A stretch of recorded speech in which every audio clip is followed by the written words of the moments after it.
¿Qué tal? ¿Cómo están? Vamos a hablar hoy del inicio de los octavos de final de la Eurocopa, con dos partidos que se definieron de manera completamente distinta y con dos clasificados ya para los cuartos de final. Los dos partidos con absoluta lógica. Dinamarca e Italia ya están en cuartos de final.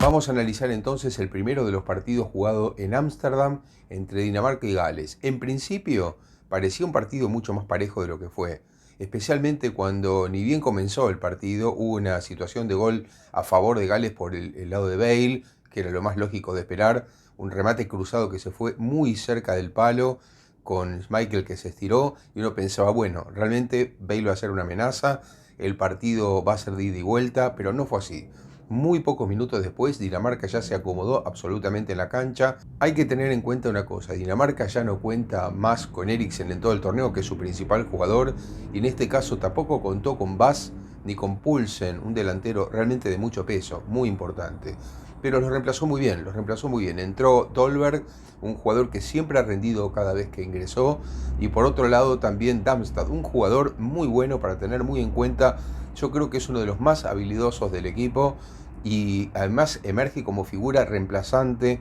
de Eriksen. Vamos a ver en el futuro cuánto más da en esta Eurocopa Dinamarca, pero como les decía, a partir de que se instaló casi te diría con un dominio total en toda la cancha, un Dinamarca además muy seguro, muy confiado anímicamente, en forma muy creciente, después de la muy buena clasificación que logró en la última fecha de la fase de grupos ante Rusia. Entonces, a partir de esa goleada, creo que el equipo creció. Esa manera tan buena de clasificarse sobre el final creo que le dio alas al equipo danés y terminó rematando a Gales, porque fue así. Bale casi desapareció, una muy buena doble marca que le hicieron ahí con Mele y con Delaney por ese lado, bloquearon completamente a Bale y el resto de los jugadores no tuvo respuesta en Gales, más que nada porque Dinamarca le quitó la pelota, la hizo circular y apareció Dolberg, tanto en el primer tiempo como al principio del segundo, para un 2-0 que ya, ni bien empezó el segundo tiempo, marcaba una diferencia muy grande. Después hubo un tránsito largo del partido, empezaron los cambios, pero finalmente entre Mele, un jugador realmente muy bueno para tener muy en cuenta, y en el último minuto Bradway, el jugador del Barcelona, por ahora del Barcelona, con un gol que fue al VAR y que terminó ratificado en la última jugada del partido, terminó con un 4-0 que exime de cualquier otro comentario, ¿no? La diferencia fue realmente muy grande y mucho más de lo que se pensaba ante un Gales que esta vez, a diferencia de otros partidos, poco pudo hacer.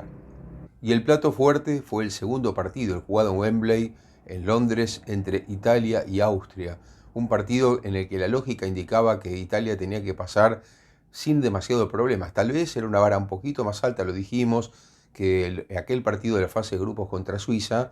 pero si bien Austria es un equipo ya con más individualidades, Italia se supone que es un bloque mucho más fuerte, que viene invicto hace mucho tiempo, inclusive es más, tenía el arco invicto desde octubre de 2020, muchísimo tiempo, casi un año con el arco invicto, entonces se pensaba que Italia iba a sortear también con alguna pequeña dificultad tal vez el partido contra Austria, pero fue muchísimo más complicado de lo que pareció. Una Italia que en el primer tiempo se pareció bastante a la Italia de toda la Eurocopa, pero yo creo que Mancini esta vez todavía no se sabe la explicación, hizo algunos cambios, el de Acerbi por Chiellini todavía se puede entender un poco más para acompañar a Bonucci en la saga central, pero por ejemplo yo creo que a Verratti le respaldó o le quiso respaldar mucho más por su trayectoria que por el presente, porque Locatelli venía de marcar 2 goles, a mí me parece que no estuvo bien que Locatelli saliera del equipo,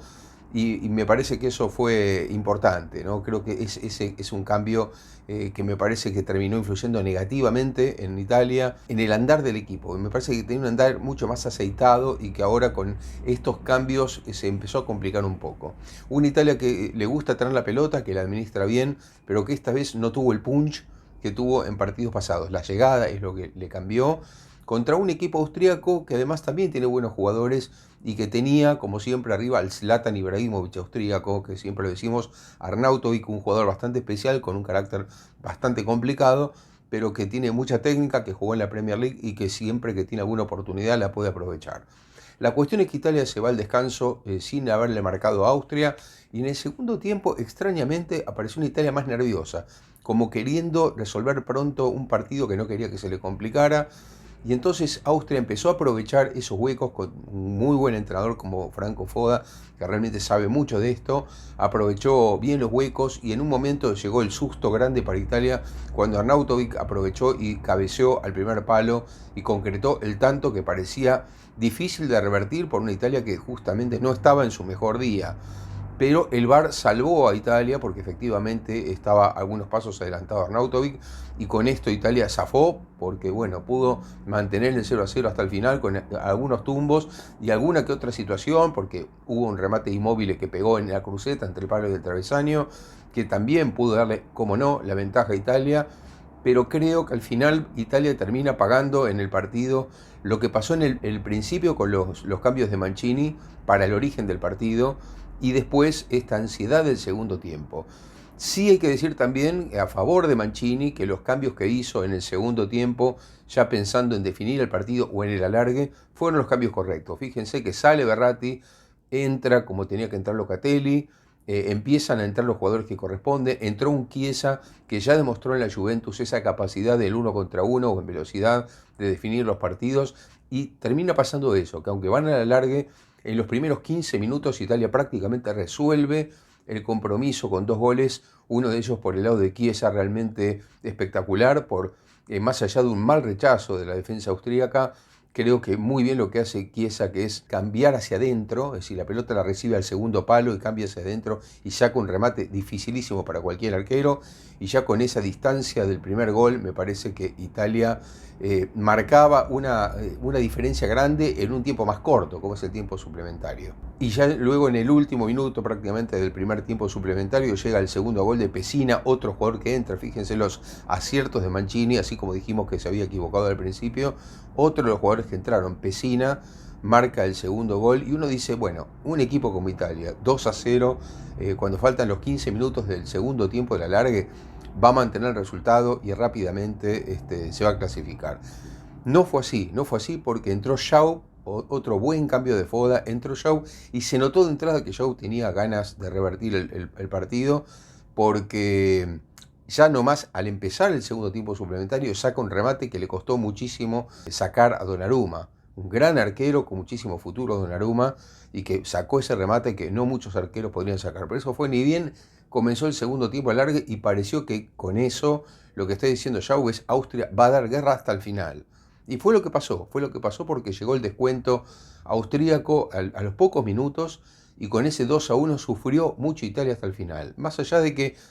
pudo administrar esos minutos que quedaban, hubo alguna que otra situación de gol desperdiciada. Esta vez Insigne no fue el mismo de otras veces. Insigne es fundamental para Italia porque es una especie de enganche tirado a un costado, una nueva forma de ver un enganche, ¿no? Esto de ser tirado a un costado y no por el medio o no detrás de los delanteros, pero Insigne cumple esa buena función, la cumplió en la fase de grupos, pero en el partido contra Austria no se notó tanto. Yo creo que la clasificación de Italia fue justa, muy sufrida, pero me parece que fue un buen aprendizaje para el futuro, con algunas cosas. Mancini tratando de mantener el equipo, no tanto por los nombres y no tanto por los oropeles, sino por cómo están rindiendo, y por otro lado también entender y leer los partidos y hacer los cambios justos cuando corresponden. Creo que el técnico italiano hace mejor esto último que lo primero.